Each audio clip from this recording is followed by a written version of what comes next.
এই যে চারপাশের পাহাড়, মাঝে একটা পুকুর, তারপর আমি পুকুরের ভুরকাতে দাঁড়াই আছি বর্তমানে। ফিলিংসটা কেমন একমাত্র যারা আছে তারাই বুঝবে। থাকবো না কো বদ্ধ করে, দেখবো এবার জগৎটাকে, পাতাল ফেড়ে নামবো নিচে, উঠবো আবার আকাশ পুড়ে। কাজী নজরুলের এই সংকল্প কবিতাটা আমার মন কেড়েছে।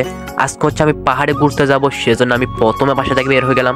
আমাদের বাড়ি থেকে পাহাড়ের দূরত্ব হচ্ছে প্রায় 4 কিলোমিটার ভিতরে। এই 4 কিলোমিটার পথ আমার হেঁটেই যেতে হবে, কারণ এইদিকে রোডঘাট ঠিক নাই, সেজন্য গাড়ি ঘোড়াও তেমন চলে না।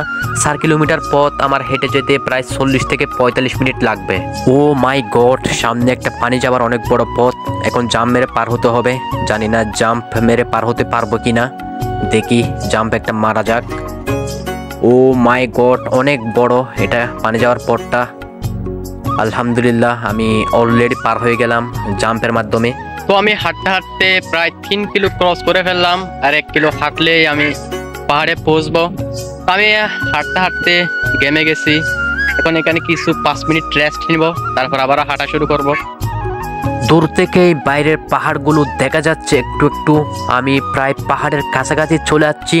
তো আমি যে পাহাড়গুলোতে যাব সেগুলোর লোকেশন হচ্ছে চট্টগ্রামের দক্ষিণে চন্দনেশ উপজেলায়। দূর থেকে পাহাড়ের ভিউগুলো অনেক জোশ লাগতেছে। আশা করি সরাসরি ওখানের ভিউগুলো আরও অনেক জোশ হবে মনে হয়। তো এরা হচ্ছে পাহাড়ে চাষাবাদ করে, এক ব্যাগে শাক নিছে, অন্য ব্যাগে কাঁঠাল নিছে, সেগুলো বেচার জন্য বাজারে যাচ্ছে। ফাইনালি চলে আসলাম পাহাড়ে। এখন পাহাড়ে ঘোরাফেরা করব। Let's go. যেদিকেই তাকায় সেদিকে গ্রিন আর গ্রিন, ভিউগুলো এক্সেলেন্ট লাগতেছে। আমি একটা পাহাড়ে উঠতেছি। আমি যখন পাহাড়ের মাঝখানে উঠছি তখন আমি রাস্তা হারাই ফেলছিলাম। দেখেন এখানে চারপাশে জঙ্গলের কারণে কোনো দিকেই যাওয়ার সুযোগ নাই।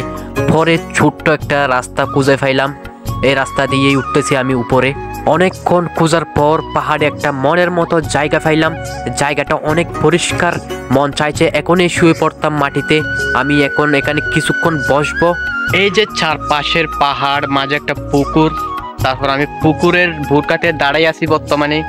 ফিলিংসটা কেমন একমাত্র যারা আছে তারাই বুঝবে।